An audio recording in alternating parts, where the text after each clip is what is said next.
Hello, andito naman tayo ngayon sa Banawe, sa isa sa ating mga baryo. Andun ang chapel sa gitna ng palayan. So doon po tayo pupunta. So madali itong pagbaba. Pero mamaya, check ito. Struggle going up. But always for the love of Jesus and Mary and the church. More steps.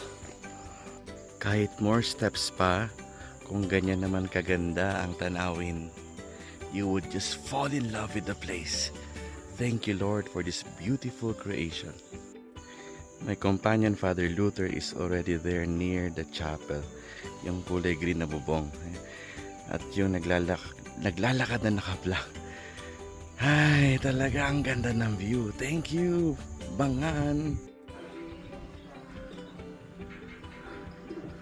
Their patron saint is Saint Anthony de Padua.